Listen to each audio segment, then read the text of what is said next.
జై శ్రీరామ్. శ్రీమాత్రే నమః. శ్రీ గురుభ్యో నమః. 2025 సంవత్సరం ఆగస్టు 3వ తారీఖు నుంచి 2025 సంవత్సరం ఆగస్టు 9వ తారీఖు వరకు ఈ వారం యొక్క వార ఫలాలు ద్వాదశ రాశుల వాళ్ళకి, ద్వాదశ లగ్నాల వాళ్ళకి. గోచర గ్రహస్థితులు మొదటగా ఏ రాశుల్లో గోచర గ్రహస్థితులు ఉన్నాయో మనం చూద్దాం. మిథున రాశిలో దేవగురువైన బృహస్పతి వారు, అలాగే దైత్య గురువైన శుక్రాచార్యుల వారు సంచారము. కర్కాటక రాశిలో సూర్యనారాయణమూర్తి వక్రించిన బుధ భగవానుడితోటి కూడిన సంచారము. సింహరాశిలో కేతుదేవుని సంచారము. కన్యా రాశిలో కుజ భగవానుడి సంచారం, మంగళ సంచారము. కుంభరాశిలో రాహు భగవానుడి సంచారము. మీనరాశిలో వక్రించిన శనీశ్వరుడి సంచారము. ఈ వారము ఇవి గ్రహస్థితులు. అయితే ఈ వారము ఈ గ్రహస్థితుల్లో ఉన్న సిగ్నిఫికెంట్ పాయింట్, 2 గ్రహాలు వక్రించి ఉన్నాయి. కర్కాటక రాశిలో బుధ భగవానుడు వక్రించి ఉన్నాడు. మీన రాశిలో శనీశ్వరుడు వక్రించి ఉన్నాడు. కర్కాటక రాశి, మీన రాశి ఈ 2 మనం చూస్తే ఈ 2 కూడా జలతత్వ రాశులే. జలతత్వ రాశుల్లో ఒక మేజర్ ట్రాన్సిటింగ్ ప్లానెట్ శనీశ్వరుడు తాత్కాలికంగా వక్రించి ఉన్నాడు. అలాగే బుధ భగవానుడు కర్కాటక రాశిలో వక్రించి ఉన్నాడు. జలతత్వ రాశులు ఇప్పుడు ఈ వారం చాలా యాక్టివ్గా ఉన్నాయి. జలతత్వ రాశులు యాక్టివ్గా ఉండడం వల్ల ఏం జరుగుతుంది? అందులో బుధుడు ఇక్కడ వక్రించాడు. బుధుడు వక్రించి ఉండడం వల్ల ఇక్కడ ఏం జరుగుతుంది? 2 జలతత్వ రాశులు బలంగా ఉన్నాయి. ఇక్కడ సంచారం చేసే ఈ 2 గ్రహాలు కూడా వక్రించి సంచారం చేస్తున్నారు. జలతత్వ రాశుల్లో 2 గ్రహాలు వక్రించి సంచారం చేసుకోవడం డెఫినెట్గా ఒక ఇంపాక్ట్ క్రియేట్ అవుతుంది. కాకపోతే అది కూడా బేడా ఉంటుంది. సో ఇప్పుడైతే ఈ వక్రగతి డెఫినెట్గా పాజిటివ్ ఇంపాక్ట్ని ఇండికేట్ చేస్తూ ఉంది. అసలు ఇది ఎందుకు పాజిటివ్ ఇంపాక్ట్ క్రియేట్ చేస్తుంది? దానికి కారణం ఏంటి? ఫస్ట్ పాజిటివ్ ఇంపాక్ట్ ఏ విషయంలో? లిబరేట్ చేస్తూ ఉంది, అందరినీ లిబరేట్ చేస్తూ ఉంది. ఇది ఎవరెవరికి ఏ విషయాల్లో అయితే బాగా టఫ్గా ఉందో ఆ విషయాల్లోంచి లిబరేట్ చేసే కైండ్ ఆఫ్ ట్రాన్సిట్ అని చెప్పచ్చు, కాంబో అని చెప్పచ్చు. దానికి కారణము మనకి పరాశర సంహితలో ధర్మ త్రికోణాలు, అర్ధ త్రికోణాలు, కామ త్రికోణాలు, మోక్ష త్రికోణాలు అని చెప్పబడి ఉంది. అందులో మోక్ష త్రికోణాల్లో ఈ 2 గ్రహాలు సంచారము. అంటే చతుర్థ స్థానము, అష్టమ స్థానము, ద్వాదశ స్థానము, ఈ 3 4, 8, 12 ఈ 3 కూడా మోక్ష త్రికోణాలు. ఇప్పుడు మనము కాలపురుషుడి కుండలిలో నుంచి మనం చూస్తే కర్కాటక రాశి చతుర్థ స్థానం అయింది, 4వ స్థానం అయింది. మీన రాశి 12వ స్థానం అయింది, వ్యయభావం అయింది. ద్వాదశ స్థానం అంటాం, వ్యయస్థానం అంటాము, మోక్షస్థానం అంటాము. ఇలాగ మనం రకరకాలుగా చెప్తాం పరాశర సంహితను అనుసరించి. ఇప్పుడు ఇక్కడ ఉన్న సిగ్నిఫికెన్స్ ఏంటంటే మోక్ష త్రికోణాలు జలతత్వ రాశులు చాలా బలంగా ఉండడము ఒక మంచి ఇంపాక్ట్ని క్రియేట్ చేస్తుంది. అందరికీ యూనిక్గా వర్తించే విషయాలు ఏంటంటే ఒక 3-4 నెలలుగా చూస్తే మనం ఒక 3-4 నెలలు, ఒక 5 నెలల నుంచి వేసుకోవచ్చు. అందరికీ యూనిక్గా కొంచెం ఫైనాన్షియల్గా ఎంత చేయి తిరిగిన వాళ్ళైనా కావచ్చు. ఇప్పుడు ఎంత చెట్టుకి అంత గాలి అన్నట్టు ఎవరి పొజిషన్కి తగ్గట్టు వాళ్ళ బర్డెన్స్ వాళ్ళకు ఉంటే డెఫినెట్గా ఇది మనందరం అంగీకరించాల్సిన విషయము. ఇలాగా ఫైనాన్షియల్గా కొంచెం ఒక్కసారి ఫ్రీజ్ అయిపోయినట్లు, కొంచెం అలాగని ఫ్రీజ్ అయిపోయిందంటే ఏదో వెళ్ళి ఒకళ్ళ దగ్గర చేయి చాపాల్సిన పరిస్థితి అలా కూడా కాదు. ఎలా ఉంటుందంటే ఇది అవుతుందా కాదా, ఇది అవ్వకపోతే పోనీ వేరే చోట చేద్దామా అంటే లేదు ఇక్కడ కన్ఫామ్గా అవుతుంది ఈ పని, ఇలాగన్నా ఉంటుంది కొంతమందికి అసలు సడన్గా అన్ని దారులు మూసుకుపోయినట్లు అనిపిస్తాయి, సడన్గా అంతే, అది టెంపరీ.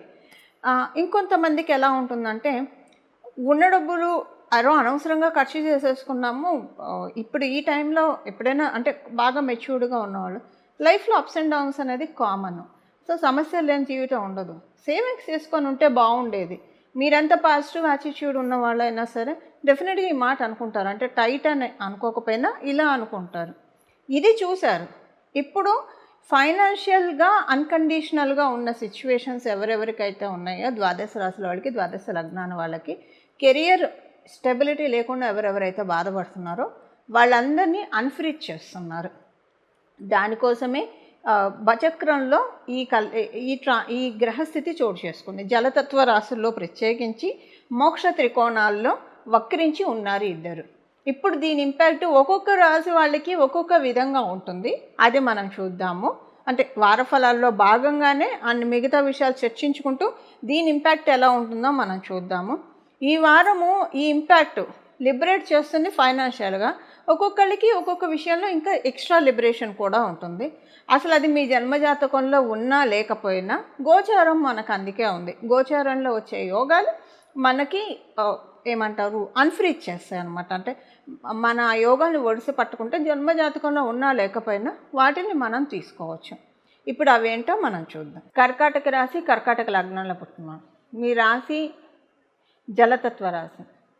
ఇక్కడి నుంచే 2 జలతత్వ రాశులు బలంగా ఉన్నాయి. అందులో ఒకటి మీది. బ్యూటిఫుల్ థాట్ ప్రాసెస్ ఉంటుంది. ఎంత మంచి థాట్ ప్రాసెస్ ఉంటుందంటే అంతా కూడా సానుకూలంగా ఆలోచిస్తారు, సానుకూలంగా స్పందిస్తారు. మీ మైండ్లో ఉన్న స్ట్రెస్ అంతా కూడా టాక్సిన్స్ రూపంలో బయటికి వెళ్ళిపోతుంది. మీ మైండ్లో ఉన్న డిప్రెషన్ అంతా కూడా ఫ్లెష్ అవుట్ అయిపోతుంది.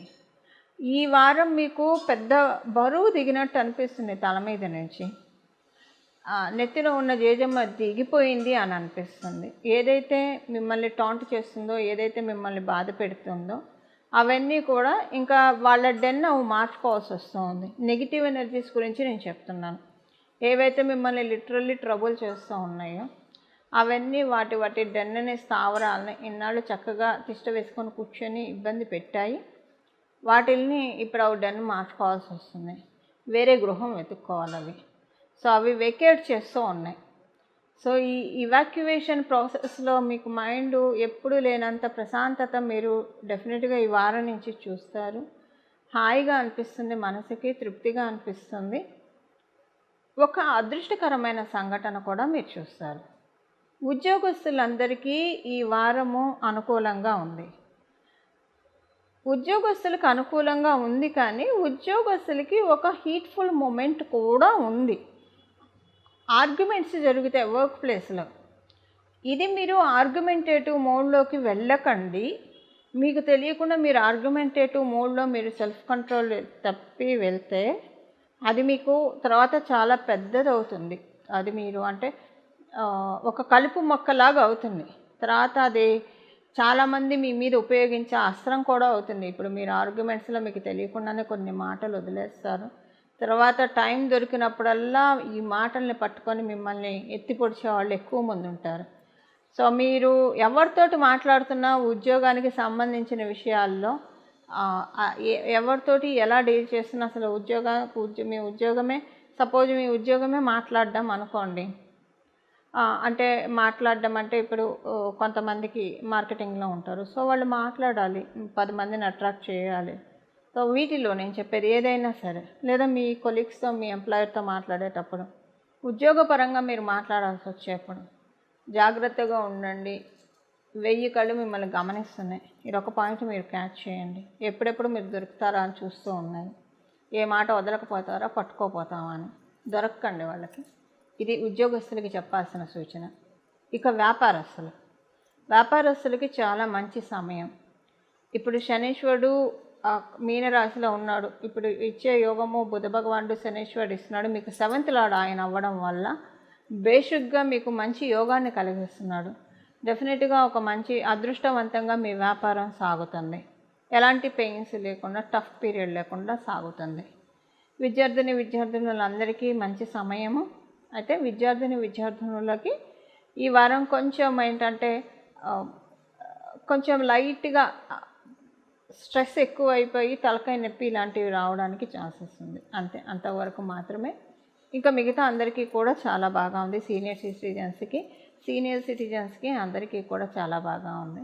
ఇది ఈ వారం యొక్క గోచార గ్రహస్థితుల ఫలితాలు కర్కాటక రాశి, కర్కాటక లగ్నంలో పుట్టిన వాళ్ళకి. ఈ గోచార గ్రహస్థితులు మనకి ఎంత బ్యూటిఫుల్గా ప్రతి ఒక్కళ్ళ జీవితాల్లో ఒక్కొక్కసారి చాలా పాజిటివ్ ఇంపాక్ట్స్ చూపిస్తాయి, ఒక్కోసారి నెగిటివ్ ఇంపాక్ట్స్ చూపిస్తాయి. ఎందుకంటే కష్టం వెనక సుఖం, సుఖం వెనక దుఃఖం, ఇవన్నీ సర్వసాధారణం. చీకటి వెనక వెలుగు ఇవన్నీ ఉంటాయి. ఇప్పుడు మనకి గోచారం ఎందుకుంటుందంటే జన్మగ్రహ స్థితులు బాగోకపోయినా గోచారంలో బాగా ఉంటే అంతవరకు ఆ పర్టికులర్ పీరియడ్ వరకు మనకి ఇబ్బంది లేకుండా ఉంటుంది. ఇది మీకు అర్థమయ్యేది చెప్పాలంటే మనకున్న సామెత పాత సామెత అనుకోండి, కొంచెం మొరటి సామెత, ఏడ్చేదాని మొగుడు వస్తే నా మొగుడు వస్తారు ఇలా చెప్తూ ఉంటారు కదా. అంటే ఒకళ్ళకి పని అయిపోతే మనకి పని అయిపోతుంది. ఈ కైండ్ ఆఫ్ వర్షన్ నేను చెప్పేది అదొకటి. సెకండ్ థింగ్ ఏంటంటే ఒక కంపెనీలో ఒక 100 మంది ఎంప్లాయీస్ లేదా 1000 మంది ఎంప్లాయీస్ ఎంతోమంది ఉంటారనుకోండి. శాలరీ హైక్ చేస్తున్నప్పుడు అందరికీ హైక్ చేస్తారు యూనిక్గా. వీళ్ళకి చేస్తాం వీళ్ళకి చెయ్యమని ఉండదు. పర్టికులర్గా వాళ్ళ జన్మజాతకంలో ఆ టైంలో ఉన్నా లేకపోయినా అందరితో పాటు గంపగుత్తిగా అయిపోతూ ఉంటుంది. అయితే ఒకవేళ వాళ్ళ దాంట్లో లేకపోతే ఆ వచ్చేది వాళ్ళకి నిలబడదు. జాగ్రత్తగా ఒడిసి పట్టుకోవాలి. అందుకే జాతకం చూపించుకోవాలి జ్యోతిష పండితుల దగ్గర. అంటే చూపించుకుంటే ఏమవుతుందంటే ఒక్కొక్కసారి ప్రమోషన్ హైక్ వచ్చిన తర్వాత అది తీసుకునే యోగ్యత ఆ టైంలో జన్మజాతకంలో లేకపోతే నిలబెట్టుకోవడానికి చిన్న చిన్న రెమెడీస్ చేస్తే అవి నిలుస్తాయి. లేదంటే అది వచ్చిన 3 నెలలకి ఏదో ఒక పాలిటిక్స్ జరిగి వేరే కంపెనీకి మారాల్సి రావచ్చు. ఇలా రకరకాలుగా ఉంటాయి. ఎందుకంటే ఆ టైంలో అందుకునే యోగ్యత ఉండదు కాబట్టి. సో రావడం అయితే అందరికీ గంపగుత్తిగా వచ్చేస్తుంది.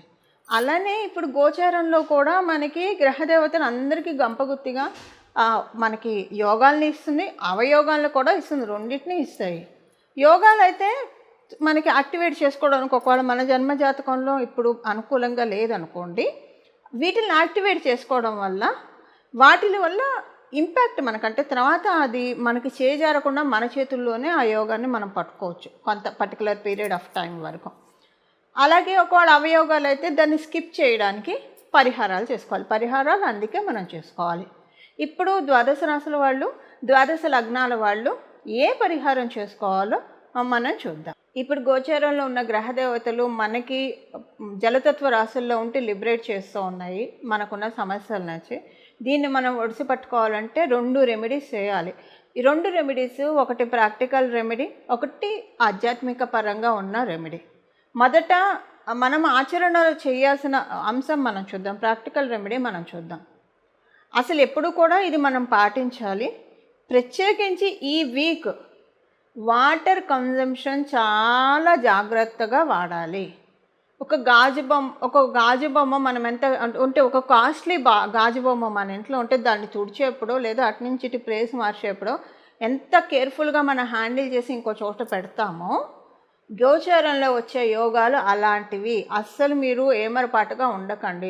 ఎందుకు చెప్తున్నానంటే నీళ్లు ఎక్కువగా వృధా చేసే అలవాటు మనకు తెలియకుండానే ఉంటుంది. బ్రష్ చేసుకునేప్పుడు ఆ షింకు తిప్పేస్తాము, నీళ్లు బోళ్ళన్ని పోతూనే ఉంటాయి, మనం కడుక్కునే లోపల పోతూ ఉంటాయి. సో నీళ్ళు ఎక్కువగా కన్జ్యూమ్ చేయకుండా, వృధా చేయకుండా ఉండాలి. కన్జ్యూమ్ చేయొచ్చు, అవసరమైనంత వరకే మనం నీటిని వాడాలి. నీటిని వృధా చేస్తే ఇప్పుడు లేనిపోని కష్టాల్లో ఊపిలోకి పడే అవకాశం కూడా ఉంటుంది. ఇది ప్రాక్టికల్ రెమెడీ. ఇది మంచిది కూడా కదా. మనం వాటర్ని ఎక్కువగా మనకున్న న్యాచురల్ రిసోర్సెస్ని మనం కాపాడుకోవాలి. ప్రకృతి వనరుల్ని మనం కాపాడుకోవాలి. కాపాడుకోకపోయినా పర్లేదు కానీ పాడు చేసే హక్కు అయితే మనకి లేదు. ఇక్కడికి మనం వచ్చింది రెంట్ కోసం వచ్చాము భూమి మీద. భగవంతుడు ఇచ్చిన వాటంటే మనందరం ఒక గెస్ట్లం కదా. సో వీటన్నిటినీ మనం ఒక బాధ్యతాయుతంగానే మనం వాడుకోవాలి. వాటరు చాలా, మీరు జలాన్ని చాలా బాధ్యతాయుతంగా వాడుకోవాలి.